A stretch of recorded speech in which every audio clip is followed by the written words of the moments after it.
نحمده ونصلي على رسوله الكريم اما بعد فاعوذ بالله من الشيطان الرجيم بسم الله الرحمن الرحيم ان عدة الشهور عند الله 12 شهرا في كتاب الله يوم خلق السماوات والأرض منها 4 حرم. وقال النبي صلى الله عليه وسلم في معنى الحديث اللهم بارك لنا في رجب وشعبان وبلغنا رمضان. محترم سامعین، اللہ تعالیٰ نے دنیا کا نظام 12 مہینوں کے اندر ڈیوائڈ رکھا. اس میں سے 4 مہینوں کو اللہ تعالیٰ نے تعظیم والا، تکریم والا، جسے عربی لینگویج کے اعتبار سے حرمت والا بنایا. ان مہینوں میں سے پہلا مہینہ رجب کا ہے، باقی 3 مہینے یہ اکٹھے ہیں. رجب کے بارے میں حضور علیہ الصلاۃ والسلام کا ارشاد ہے.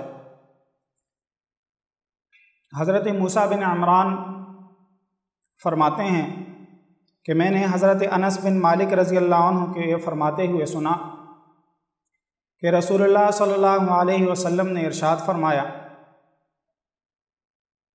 کہ جنت میں ایک نہر ہے جس کا پانی دودھ سے زیادہ سفید ہے، شہد سے زیادہ میٹھا ہے. جو آدمی رجب کے مہینے میں روزہ رکھے گا اللہ تعالیٰ اس نہر سے اس آدمی کو پانی پلائیں گے. اسی طرح انس بن مالک رضی اللہ عنہ سے ایک اور روایت ہے، وہ فرماتے ہیں کہ جنت کے اندر اللہ تعالیٰ نے ایک خاص قسم کا محل بنایا ہے. اس محل کے اندر صرف وہ لوگ جائیں گے جن لوگوں نے رجب کے مہینے میں روزے رکھے ہوں گے. اسی طرح حضرت ابو ہریرہ رضی اللہ عنہ حضور علیہ الصلاۃ والسلام کا ارشاد نقل فرماتے ہیں کہ جس نے رجب کے 3 دن جمعرات، جمعہ، ہفتہ، ان 3 دنوں کو روزہ رکھا تو اللہ تعالیٰ اس کو 9 برس کی عبادت کا اجر عطا فرمائے.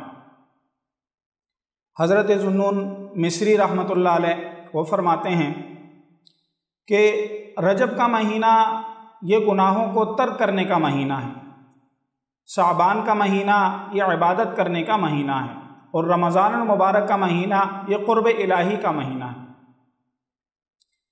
اسی طرح حضرت انس بن مالک رضی اللہ عنہ فرماتے ہیں کہ رجب کا مہینہ جب شروع ہوتا تو رسول اللہ صلی اللہ علیہ وسلم یہ دعا فرمایا کرتے تھے اللہم بارک لنا فی رجب و شعبان وبلغنا رمضان. اے اللہ رجب کے مہینے میں برکت عطا فرما اور شعبان کے مہینے میں بھی برکت عطا فرما اور ہمیں رمضان المبارک تک پہنچا. اسی طرح رجب کے مہینے کے اور بھی بہت سارے فضائل آتے ہیں. ابو ذر غفاری رضی اللہ عنہ فرماتے ہیں کہ رسول اللہ صلی اللہ علیہ وسلم نے ارشاد فرمایا جس شخص نے رجب کے پہلے دن کا روزہ رکھا اللہ تعالیٰ اس کو پورا مہینہ روزہ رکھنے کا ثواب عطا فرمائیں گے، اور جس شخص نے مہینہ بھر روزہ رکھا اللہ تعالیٰ اپنی خوشنودی نصیب فرمائیں گے، اور جس آدمی نے رجب المرجب کے اندر 7 دن روزہ رکھا تو اللہ تعالیٰ جہنم کے 7 دروازے اس کے لیے بند فرما دیں گے، اور جس آدمی نے رجب کے اندر 8 روزے رکھے یعنی رجب کے 8 دن اس نے روزہ رکھا تو اللہ تعالیٰ اس کے لیے جنت کے 8 دروازے کھول دیں گے. رجب المرجب مہینے کے بہت سارے فضائل احادیث مبارکہ میں آئے ہیں. اللہ تعالیٰ ہمیں اس مہینے کی قدر نصیب فرمائے. لیکن اس کے اندر جو بنیادی بات ہے، علماء کرام فرماتے ہیں کہ رجب یہ رمضان کا مقدمہ ہے. رجب یہ رمضان کا مقدمہ ہے. رجب کے اندر ذوالنون مصری رحمۃ اللہ علیہ فرماتے ہیں کہ رجب یہ کھیتی بونے کا مہینہ ہے، اور شعبان کا مہینہ یہ پانی دینے کا مہینہ ہے، اور رمضان المبارک کا مہینہ یہ پھل لینے کا اور کھیتی کاٹنے کا مہینہ ہے۔ اگر ہم رجب المرجب سے اپنی ترتیب یہ اطاعت کے اوپر لے آئیں گے تو انشاءاللہ آگے رمضان المبارک کے لیے ہم 100% تیار ہو جائیں گے۔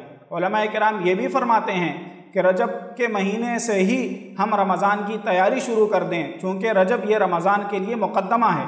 ہم جتنے بھی مسائل ہیں ان کو حل کر دیں، بازاری جتنے بھی ہمارے لین دین ہیں ہم اس کو حل کرنے کی کوشش کریں، اور ہم اپنے جتنے بھی ہمارے نوکر چاکر ہیں ان کے کاموں کو ہم ہلکا کرنا شروع کر دیں۔ حدیث مبارکہ میں آتا ہے باقاعدہ صراحت کے ساتھ کہ رمضان المبارک کے مہینے میں اپنے نوکروں کے کام ہلکے کر دو، یعنی جتنے بھی بوجھ والے کام ہیں ہم رجب میں کروا لیں، ہم شعبان میں کروا لیں۔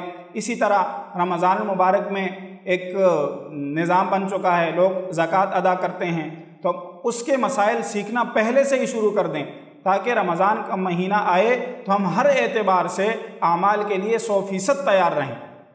اللہ تعالیٰ ان ساری باتوں کے اوپر عمل کرنے کی توفیق نصیب فرمائے اور ان چیزوں کو لینے کی توفیق نصیب فرمائے جن چیزوں کو شریعت نے بیان فرمایا، جن چیزوں کو حضور علیہ الصلاۃ والسلام نے بیان فرمایا، اور جن چیزوں کی شریعت کے اندر کوئی اصل نہیں یا شریعت نے جس کو بیان نہیں کیا ان چیزوں سے اللہ تعالیٰ ہمیں بچنے کی توفیق نصیب فرمائے۔ اس کی کچھ ایگزامپل میں بیان کر دیتا ہوں۔ جیسے رجب کا مہینہ شروع ہوتا ہے تو لوگ کہتے ہیں کہ بھئی اگر اس کی مبارکباد دو گے تو جنت واجب ہو جائے گی۔ اسی طرح جو ہے نا اس کے اندر اور بھی بہت سارے خرافات ہوتے ہیں، اس میں سے ایک یہ ہے کہ 27 رجب کو جو ہے نا حضور علیہ الصلاۃ والسلام کو معراج پیش آئی، تو ان کی اصل ہمیں احادیث مبارکہ اور قرآن و حدیث کی روشنی میں ہمیں اس کی کوئی اصل نہیں ملتی۔ معراج کا واقعہ یہ نبوت کے 5ویں سال پیش آیا، اس کے بعد حضور علیہ الصلاۃ والسلام 18 سال حیات رہے، لیکن حضور علیہ الصلاۃ والسلام نے اس کے اوپر کوئی وضاحت نہیں فرمائی۔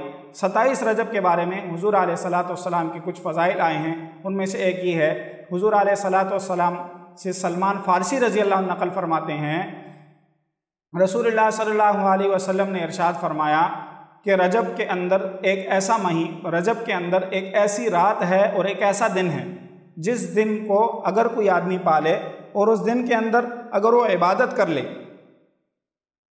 تو اللہ تعالیٰ اس آدمی کے تمام گناہوں کو معاف فرما دیں گے۔ اللہ تعالیٰ اس آدمی کے تمام گناہوں کو معاف فرما دیں گے۔ اس طرح کی فضیلت تو ہے، اور آگے حدیث میں حضور علیہ الصلاۃ والسلام ارشاد فرماتے ہیں کہ وہ دن اور وہ رات وہ 27 رجب کی ہے۔ تو ایسی چیزیں تو ہیں، لیکن اس کے علاوہ جو چیزیں ہیں ہمیں اللہ تعالیٰ چھوڑنے کی توفیق نصیب فرمائے۔ قرآن پاک میں آتا ہے وَمَا آتَاكُمُ الرَّسُولُ فَخُذُوهُ وَمَا نَهَاكُمْ عَنْهُ۔ رجب کے بارے میں جو فضائل ہیں آپ حضرات کے سامنے میں نے پیش کیے، اللہ تعالیٰ ان کے اوپر عمل کرنے کی توفیق نصیب فرمائے، اور جو چیزیں شریعت کے اندر نہیں ہیں اللہ تعالیٰ ہمیں ان سب کو چھوڑنے کی توفیق نصیب فرمائے۔ وآخر دعوانا الحمدللہ۔